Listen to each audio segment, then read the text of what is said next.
Good afternoon student. कैसे हैं? अच्छे हैं ना? फिर देखिए एक नया क्वेश्चन के साथ मैं आप लोग के सामने प्रेजेंट हुआ हूँ।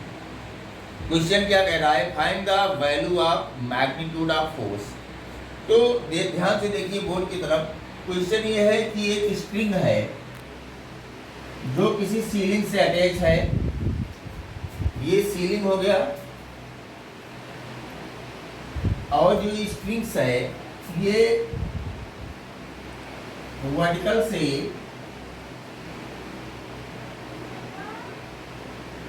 ये मिड पॉइंट ऑफ स्प्रिंग्स इससे 45 डिग्री एंगल बना रही है। ठीक है, दिखाई दे रहा होगा। और इसके एंड से 1 किलोग्राम का एक मास अटैच है लोअर एंड ऑफ स्प्रिंग से। उसके बाद यहाँ पर देखिए, यहाँ जो टेंशन क्रिएट हो रहा है ये कितना है? T1 है। और यहाँ पर एक हॉरिजॉन्टल फोर्स लग रहा है F। This is the mid point. इससे हॉरिजॉन्टल फोर्स लग रहा है। ये स्प्रिंग्स हो गई, इस तरह से स्प्रिंग्स दिखा सकते हैं। ये 45 डिग्री बना रही है।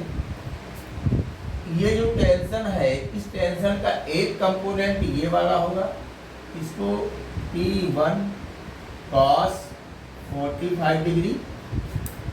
इसका दूसरा कंपोनेंट होगा T1 sin 45 डिग्री। और यहाँ पर जो टेंशन है वो क्या है? T2 है।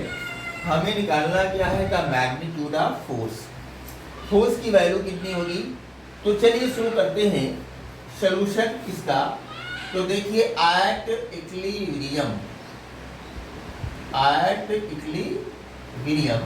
इक्विलिब्रियम कंडीशन में जो आपका T1 cos थीटा है या T1 cos 45 डिग्री है, ये इसके वेट को बैलेंस करेगा। तो ये हो गया 1 × 10 न्यूटन। 1 × 10 न्यूटन। तो यहाँ लिख सकते हैं कि 1 cos 45 इक्वल टू 1 × 10। ठीक है। T1 cos 45 की वैल्यू होती है 1/√2। ये बराबर हो जाएगा 10।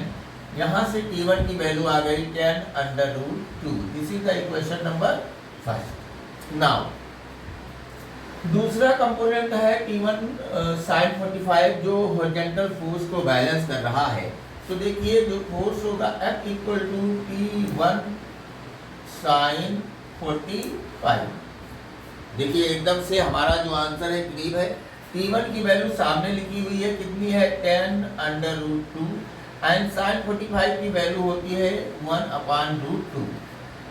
√2 से √2 क्या हो जाएंगे? कैंसिल हो जाएंगे। एंड फोर्स की वैल्यू आ जाएगी 10 newton. This is your answer. ये छोटा सा क्वेश्चन था, बहुत ही आसान क्वेश्चन, लेकिन ऐसे छोटे छोटे क्वेश्चन एग्जाम में पूछ लिए जाते हैं जो आपको 30 सेकंड में लगाने रहते हैं। तो देखिए एक आसान सा क्वेश्चन था। एक सीलिंग है, उस सीलिंग से स्प्रिंग अटैच है और स्प्रिंग के मिड पॉइंट से एक हॉरिजॉन्टल फोर्स लग रहा है और जो स्प्रिंग है वर्टिकल से 45 डिग्री एंगल बना रही है। ठीक है। तो इसके जो स्प्रिंग के जो टेंशन है, tension is also type of force and it has a 2 component, एक horizontal and 1 vertical. Horizontal component T1 cos 45 balance to weight and T1 sin 45 balance to the force. Now at equilibrium T1 cos 45 equal to 10 newton. cos 45 की value होती है 1/√2। तो T1 × 1/√2 equal to 10। T1 equal to 10√2। T1 की value यहाँ से हमें मिल गई। अब T1 sin 45 का यूज करेंगे इसके बराबर, फोर्स के बराबर। तो हमें ये फोर्स निकालना है, फोर्स की वैल्यू कैलकुलेट करनी है।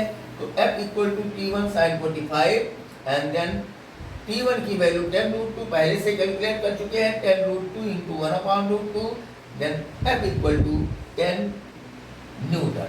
This is our answer. Video अगर पसंद आया हो तो लाइक और सब्सक्राइब कीजिए। ऐसे ही इंटरेस्टिंग वीडियो के साथ पुनः उपस्थित होगा। तब तक के लिए सबक है।